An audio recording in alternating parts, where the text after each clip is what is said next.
Okay, let me begin. Okay.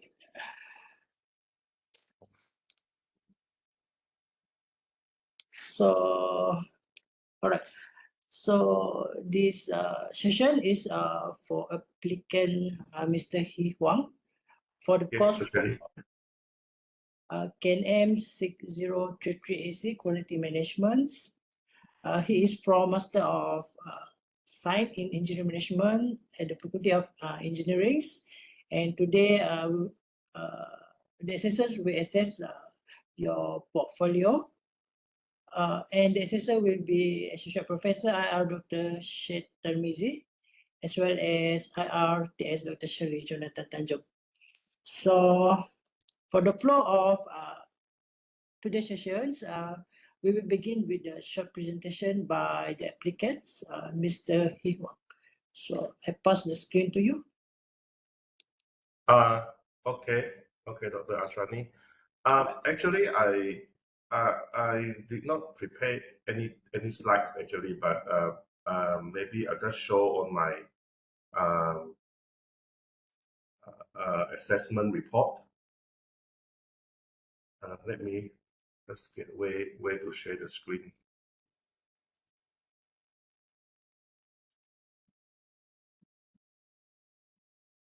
Oh dear, I don't know where to share the screen. Okay. Oh yeah, I saw it now. Let me just.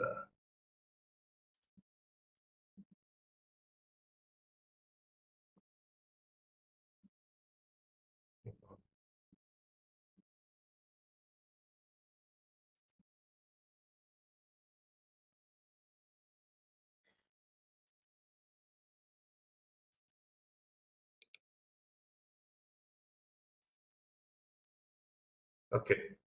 Can everybody see my screen? I can see. Yeah. Okay. Okay. Good morning, Doctor.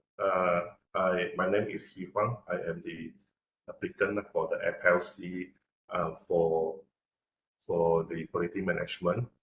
Today, I will be presenting my self-assessment report to see whether if I'm qualified to get the credit or not. So based on the standards or the formats that were set by the university, I think there are 4 CLOs that I have to comply before my application can be considered. So we'll go through the CLO number 1. CLO 1 is to discuss the basic topics, the concept, terminology of quality management, including the basic elements of quality management throughout my career. So based on my experience, I've actually been working for more than 25 years right now. I started my career as a civil engineer in a local consultant firm, KTA Sarawak. I worked at KTA Sarawak for more than 16 years actually, 16 years. And throughout my career with KTA Sarawak, actually I involved in quite a fair bit of quality management during my time there.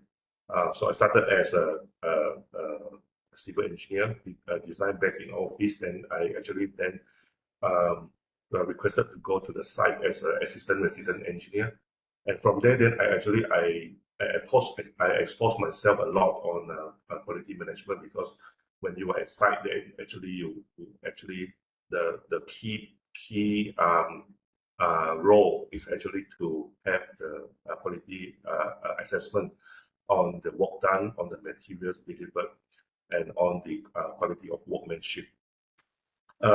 After that, then I transferred back to the main office after a year.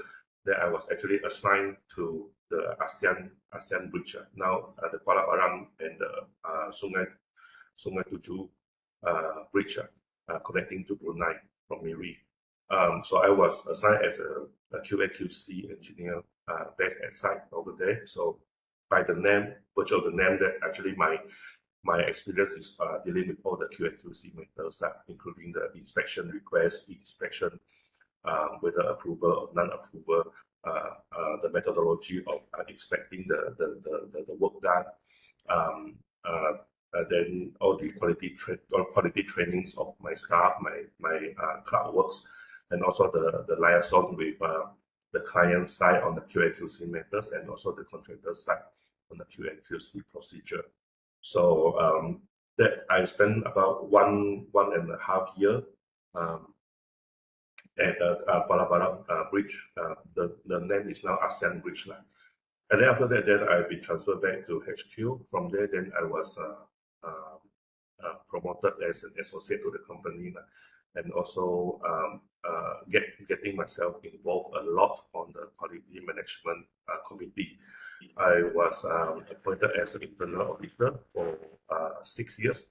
During that time, conducting all the internal auditing of the projects according to the ISO procedures set by KTA Sarawak. I was also then being nominated as assistant quality manager for the QA/QC for the QAM, the Quality Assurance Committee. For the last 3 years. From there, then we actually conducted meetings every month to go through the quality control matters in the company. Then after that, then I resigned after 16 years. I joined the contractor for a couple of years, based at site as a project manager. So I applied all my experiences going back to the project that I have been involved. Then after that, then I joined my current company right now as a senior associate director, which actually my key role now actually is not on the quality control. It's actually to overlook at the whole of the department. But I actually thank my previous experiences, my previous companies for allowing me to expose to the QA/QC matters. So this is a brief introduction of my career life.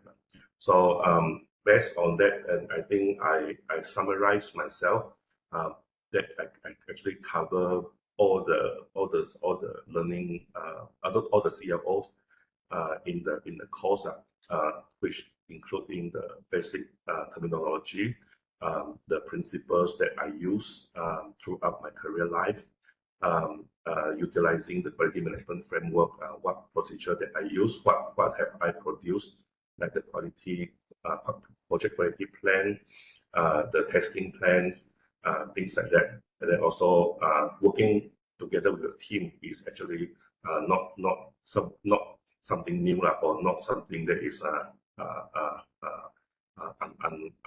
unworkable. It's actually quality control management has to be a whole team. It cannot be just one person.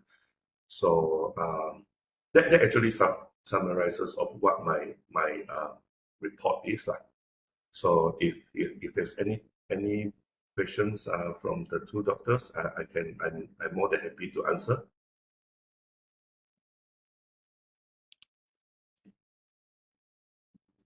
All right. I think maybe you can go through with some evidences. Evidences, right? Okay, let me just get my file.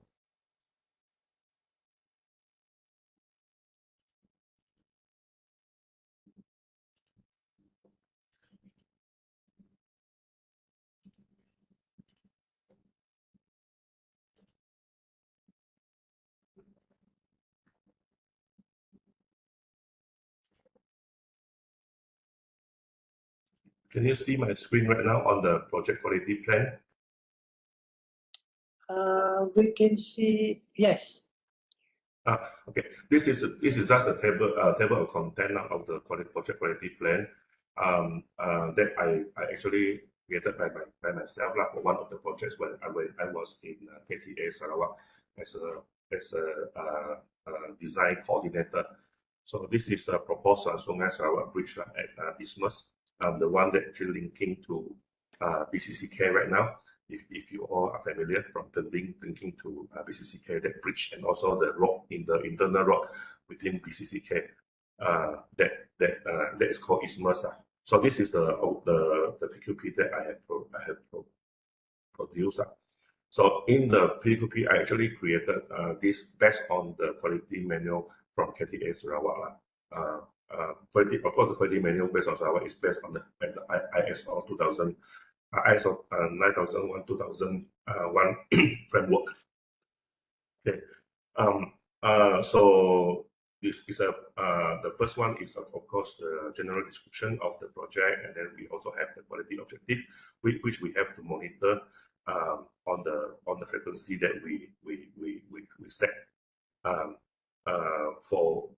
in order to achieve that quality objective that we targeted. Okay, all this actually has been discussed with the client. Whatever that they want us to do, then we'll put it in as a quality objective. Okay, we also listed down what are the scope of services to make it clear that what is actually our role, so that there is no scope creep, that additional scope to be added or whatever, and then it is not fair to the design consultant.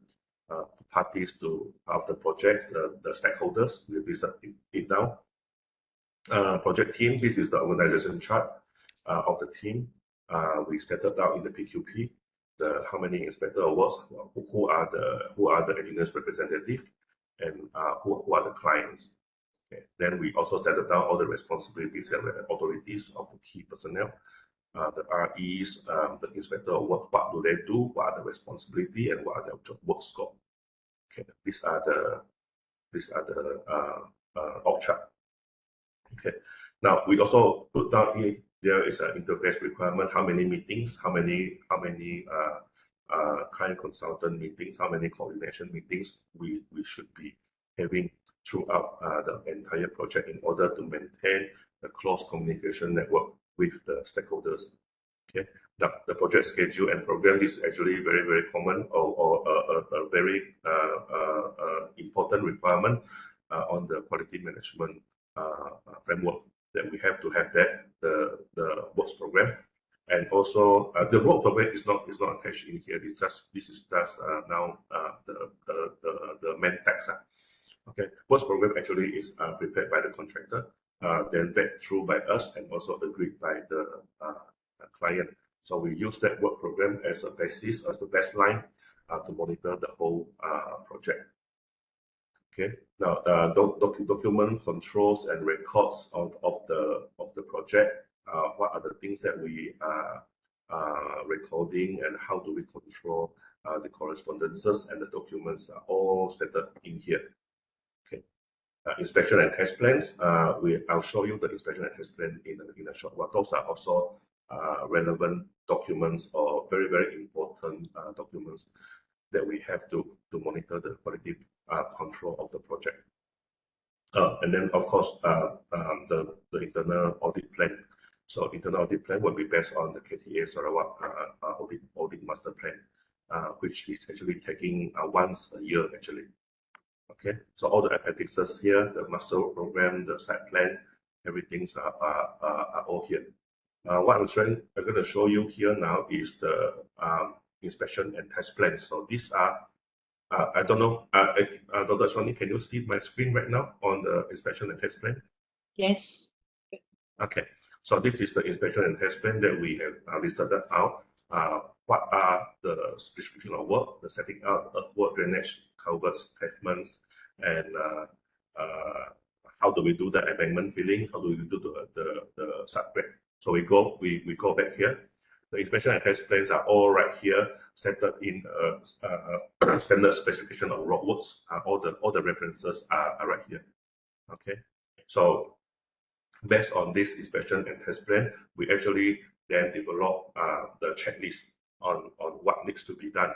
Okay, so this is only the inspection and test plan. This one will have to be referring to the SSRW or the BS, what the BS code that is relevant to the activity. From there, then we develop another checklist on the inspection. Okay, I will try to see whether I have that sample or not. If I have, I will show it to the meeting. Okay, so these are the requirements from JKR. the clients what needs to be done and what needs to be prepared. Okay. Now this is the test plan, the frequency, the test requirements, and the frequency of all the testings. The amendment filling, what are the tests to be performed, and what is the frequency of the performance. We have, let's say for example, amendment filling, we have one test per 1,500 cubic meter, or any change of the source. So all these things are actually recorded down in our QA/QC report. We actually audit through whether the site team has done that or not. Okay. So all these are the different activities or the different scope that comes with the frequency of testing and the type of testing that are required. Okay.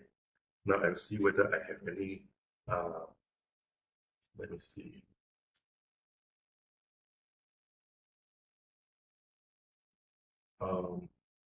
It may take some time to go through that. Okay. Anyway, these are my some of the evidence that I have done so far. Any questions on that? All right. I would like to pass the decision to the first assessor, Dr. Said. Maybe you have any question. Hi, Mr. He. Dr. Said here. Yeah, Dr. Said. How do you perceive it? Yeah. How do you perceive in terms of quality when you look at especially using SSRW? Is it the main thing you're looking at during works, or any other reference that you use? SSRW is a Bible to us. It's something that we have to base on in order to come up with, in order to supervise JKR or government-related project, because there is a standard specification for roadworks. But of course, there are other areas that we are looking at like the BS standards, the MS standards, which may be a bit different from SSRW. If there's anything that is different from that, then we will get the MS and the BS as a reference to support SSRW. But in terms of contractually, SSRW is actually part and parcel of the contract for the contractor. So it's a must to follow, yeah. Yes, it's a must to follow, but we can call it that. Like, it's a must to follow, but with reference to any other standards like the BS and the MS. Okay, all right. Yeah, thank you. Sometimes SSRW may not have enough information. Like say, for example, ball piling works. Ball piling works. SSRW doesn't have a very clear indication on what are the testing and what are the requirements. So we have to supplement it with BS standard. Yeah, that was what I was asking. It's not. Okay. Some gray area. Yeah. SSRW was created long time ago, even before I was born. So that we need quite. There hasn't been there has been some addendum to it, but there is not it doesn't cover everything yet. Yeah. Especially now we're talking about BIM. SSRW doesn't have BIM. Yes. Yeah. Okay. Maybe Dr. Shirley. All right. Okay. Thank you, Dr. Asrani and Mr. He, for the presentation, for the sharing. Yes. Okay. Question from me. So I see that based on your experience, you have you are in the position of leadership, even in your past workplace with KTA. That right? Yes. I was in KTA for a long time. Yeah. All right. So all these quality-related documents that in the industry, for example, in civil engineering, that we typically prepare, for example, the PQP on all this inspection plan and all that.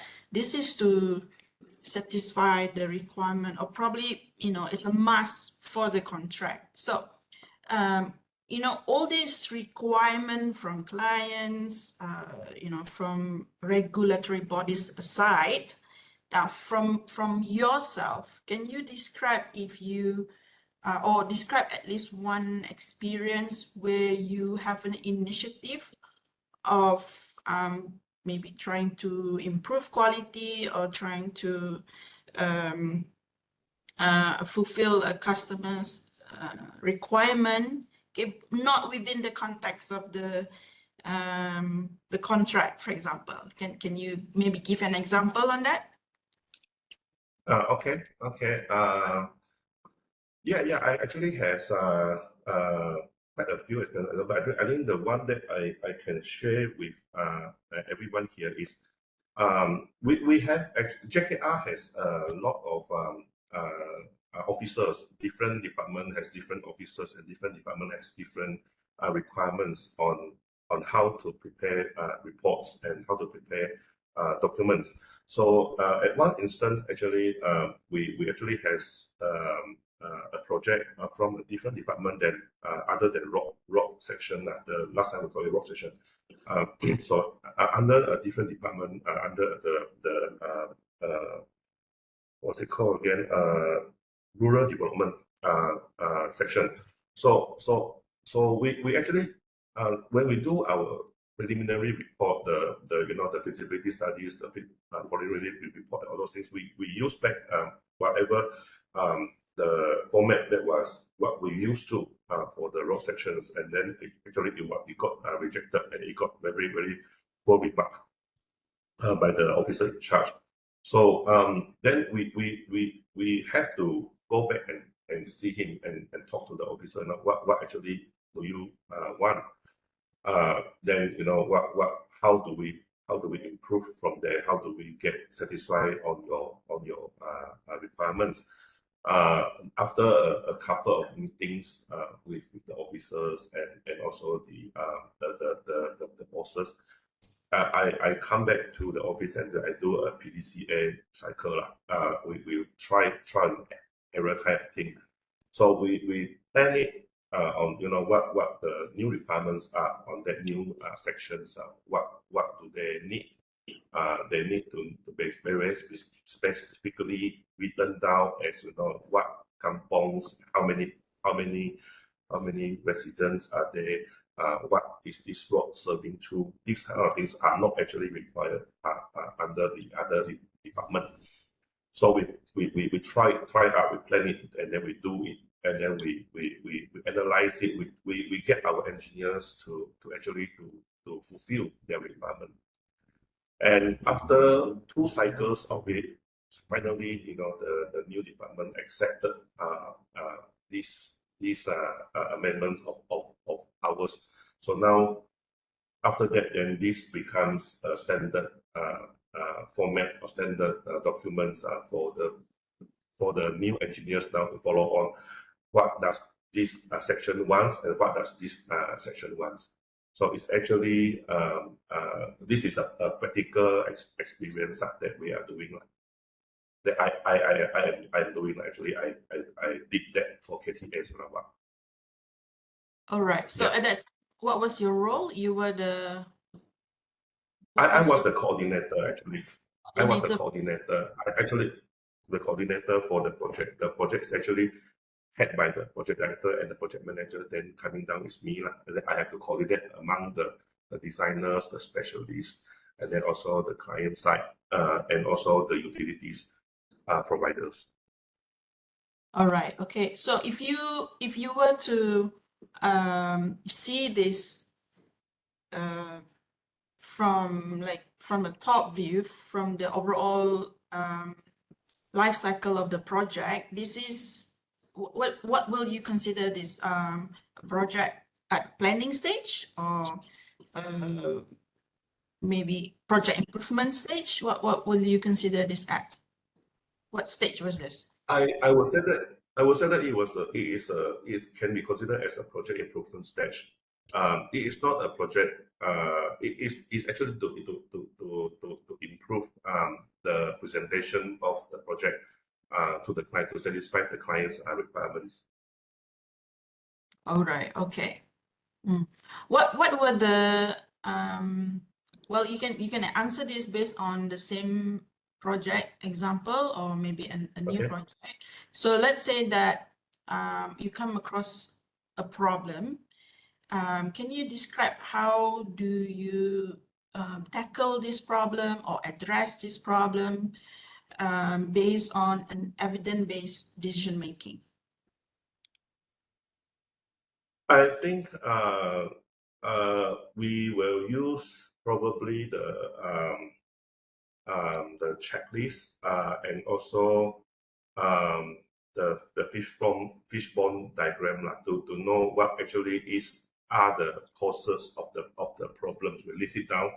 What actually are the main shortcomings of the client not happy with our submission. So we list that all down because the client will also be giving us their feedbacks. This is not correct. Should be including this. It should be including that. You should be this one should be done in this way. This one should be not not there. So all these things we will list it down as a checklist, and we use as a fishbone diagram or a checklist to see whether our new report has fulfilled all these requirements or not. All right, okay. But you can, is there any like an actual case? Because the way you explain is a bit general, maybe like an actual case. To tell the truth, Dr. Shirley, but we don't have. I mean, I don't have that documented in. I don't have that documented in, but that was my actual experience. I actually now a bit cannot remember what actually was the actual causes already. All right. Okay. What I can remember is this particular section from JKR, they want us to list down to do when we do the feasibility study. They want us to list down how many kampong were there, how many residents were there, how often do they go in and out from the kampong to the main road. This is what I can remember. But on the general projects actually awarded by JKR Road Branch, they don't give us this. They don't require us to write all these things because all these things has been covered by their other department or other agencies before. That's why they go that this project will go to Road Branch for Road Branch to award it out to the consultant. But for the rural development branch, this is different. They want the feasibility studies to cover all these things before they can engage us as the consultant. All right. Thank you for the answer. I think that's all from me, Dr. Asrani. All right. Thank Thank you. All right. Any other more concern from that side? If any? Just one last question on while you were saying that just now you're looking at roadworks and also maybe the bridge building of the ASEAN bridge. What other areas of I mean, in terms of quality management that you look at based on your work experience, as apart from the one you stated in the portfolio that you wrote?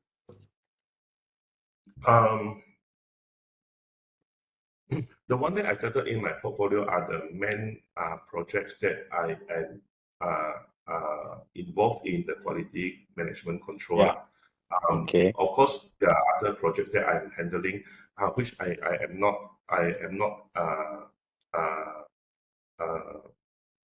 I'm not assigned as a quality control personnel, but it's part and parcel of the work of the everyday work that you need to do. For example, if you're talking about meeting the requirements of the clients, I think all the project has the same thing, and then we are actually looking at the same standards, like how to meet up the quality, how to achieve what the client wants. I think that is very, very general. If I talk about this one, then I think it is not fair for you to do the assessment. I do not have any particular project that I can think of right now, except apart from this field that I am, hands-on. Yeah. Okay. All right then. I apologize Thank for you. that. Oh, it's okay. It's okay. Yeah. right. All Let right. me. If you want, if you give me a bit of time, let me just go back and think about it, and then I probably will email to Dr. Ashrani for the assessment. Okay, is that, that okay, is that necessary? Dr. Said? It's okay. Not necessary actually. Just want to have a general view on other areas of your job scope when QM comes into, quality management comes in. Experience that you maybe what's apart from your hands on, like what you said just now, maybe on the things that you have done apart from your normal work. So does that actually also commit towards quality management? Okay, Okay, I think it's Okay. okay for me. all right. All right, thank Thank you. you, Doctor. Yeah. All right. Any other last question from Dr. Shirley before we end the meeting? I'm fine, Dr. Asrani. Thank you. Okay. Before we end these meetings, any other question from Mr. Hee Huang sir, for us? No. I just want to apologize that I'm not really well prepared for this, except for I'm just sharing whatever my past experiences are that comes to my head right now lah. Yeah. So I'm really sorry about that. Okay. All right. If there are no other matters, so I think we can end the meeting now. So thank you very much for your time, and see you all again. All right. Thank you, Dr. Can Aswan. we stay for Thank a you, Dr. while? Shelley. Yeah, Yeah. thank you. I will stay for Thank a you, while. Dr. Shelley. Yeah. Okay. Thank I'll you. leave first. Thank you. Yeah, Bye-bye. yeah, okay. Bye.